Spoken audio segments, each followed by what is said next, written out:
It's pretty sad when CEOs in our country, business leaders, job creators in our country are afraid of what they might say and have a government come down on them. Hi, I'm Ted Balaker with Reason TV, and today I'll be sitting down with Brian Calle. Calle is a columnist and editorial writer for the Orange County Register and producer of the CEO Solutions series. All right, Brian, why don't you tell me about your CEO series? The biggest issue on everyone's mind today is job creation. President Obama is trying to create jobs from the government level, and all of his jobs are essentially government jobs or temporary jobs subsidized by the government. And so I said, well, who are the real job creators? Let's go meet with the CEOs, the small business people who are making the jobs work, who are actually creating jobs in our country. And so we decided that we were going to create the CEO Solutions series. We started it with the CEO of Broadcom. We've done the CEO of Allergan, the CEO of Edwards Life Sciences, people who are in sectors that are growing now, technology and biotech sectors, which are growing now, who are creating jobs. And so, hey, I said, let's talk to them, see what they have to say. And some of the stuff that they said was pretty startling. What did they say? What was startling? The startling part was that they have the opportunity to expand, and they could expand, but they're questioning whether or not they would expand here meaning in California, here meaning in the United States. I think historically, if things weren't good in California, you'd move to somewhere where it was more favorable, like Nevada. But now they're saying, this is a global marketplace. We're a global company. We don't have to be in the U.S. We could go to India. We can go to Thailand. We can go anywhere else where market conditions are more favorable. And so these companies are companies. I think Broadcom hired 400 new people last year in California. These are companies like Allergan who hired, I think, a few hundred people in California as well. And now, given market conditions and regulatory conditions specifically, the Allergan in particular for Obamacare, the passage, is thinking to themselves, well, this is going to impact my industry. The U.S. isn't necessarily the best place to be anymore. Can you get into that a little bit more? How specifically would it affect them? They were saying that, I think it's billions and billions of dollars in taxes for them to innovate in the United States. Is this the medical device tax? The medical device tax. And that would affect both Allergan and Edwards Life Sciences.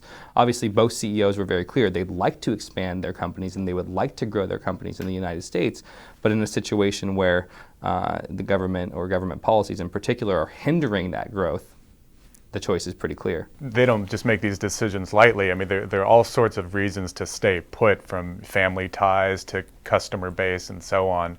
So this is a big deal if they up and leave. Oh, it would be a huge deal, both for, workers in our country and for our economy. It would be a huge deal. And they're not taking these decisions lightly. And every CEO I've talked to is very, very careful in what they say. Obviously, they have to be. They're careful in terms of saying that they love this country, they love being in this country, they love what they've been able to create in this country. But they're also their responses are very nuanced because they're the public face of their company.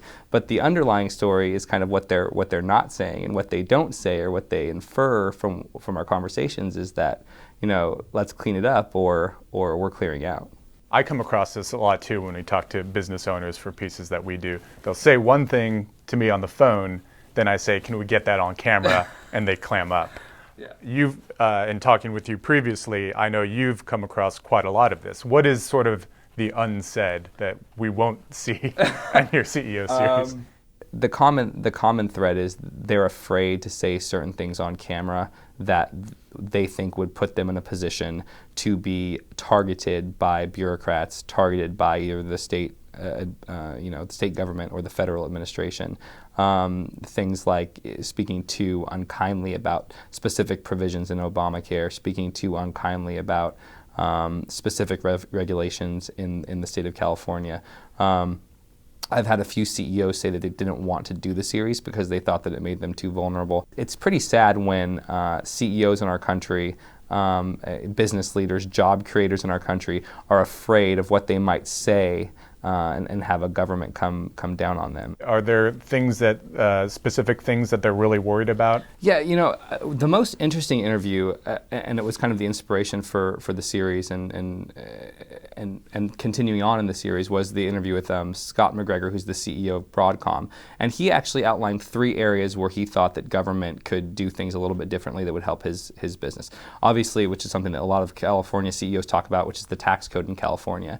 The tax code in California is egregious compared to many other states, and he said that reforming the corporate tax code, or at least bringing it in line with other states, would be very helpful in terms of them being able to hire more, and to use more of their capital towards investment and innovation, which would be critical for a technology company.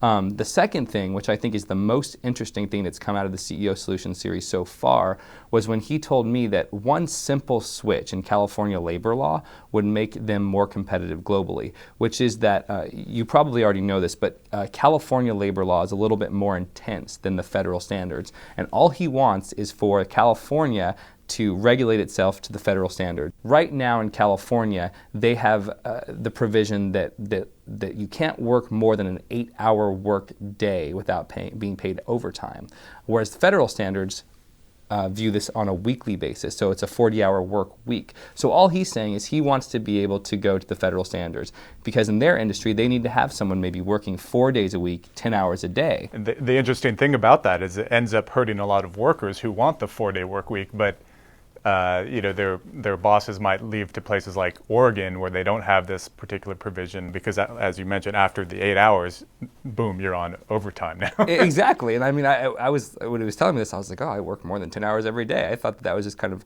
commonplace, but no, I mean, you're being exploited. Right? Yeah, I'm being exploited. Don't tell my boss. But yeah, so I think that that was the biggest thing that came out of it, which is just a tiny little tweak like that, something that workers want in that field, something that would help us be more globally competitive, and something that the leadership of this company is saying would be workable, and they still can't get that type of a change. So Broadcom CEO mentioned 3 things: the labor law, the corporate income tax. Did we mention the third one? No, the third was education, and so he and I might differ a little bit on this one, but he thought that we need to see public education a little bit more invested in terms of science, technology, engineering, and mathematics education or proficiency. And I'd agree. I think one of the biggest areas where we need to grow as a country is in our STEM education: science, technology, engineering, and mathematics. The current way in which our public education system works and where the money comes from and the federal involvement isn't something that I'm very excited about per se, but from his perspective, it's something that needs to be invested about. And there's this widespread myth that corporate CEOs are these cheerleaders for laissez-faire policies. Of course, they're willing to rig the game in their favor just like anyone else. So there is, I think that's another interesting aspect of your series, the areas in which these big businesses are actually benefiting from the kind of collusion with big government. Absolutely, yeah. That's become part of some part of the frustrating part of it, because you go into these meetings kind of wide-eyed and bushy-tailed, and you're like, yeah, these guys they're free market. They want to change the playing field. They want to change this regulatory framework. Whereas, in many cases, to their credit, they do.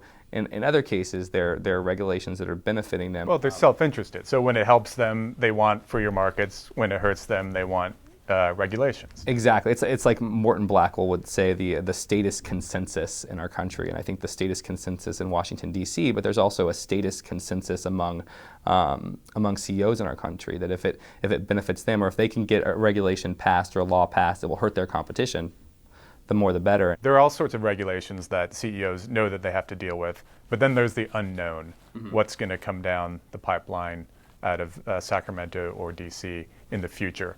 How much does this issue of uncertainty weigh on them? Oh, I think uncertainty is huge for the CEOs, especially in California, because it's kind of a two-pronged death, so to speak. Whereas they're waiting for Sacramento to kind of try to close a budget deficit, which will likely be on the backs of business in California, which are already overtaxed and overregulated. And then they also have to worry about what's going to happen with the Obama administration and the federal level. So you see a lot of CEOs saying, we hired X number of people last year. Not sure how many we're going to hire this year. We're going to kind of wait things out and see what's going to happen. A lot of CEOs are saying, and this is one of those off-camera things that you mentioned, they frankly want to wait until after the election and see what happens in November to see whether or not they expand in California, whether or not they expand outside of California, whether or not they expand outside of the United States. So the uncertainty in the marketplace is definitely impacting job creation and unemployment numbers, and definitely, I think, our broader economic recovery.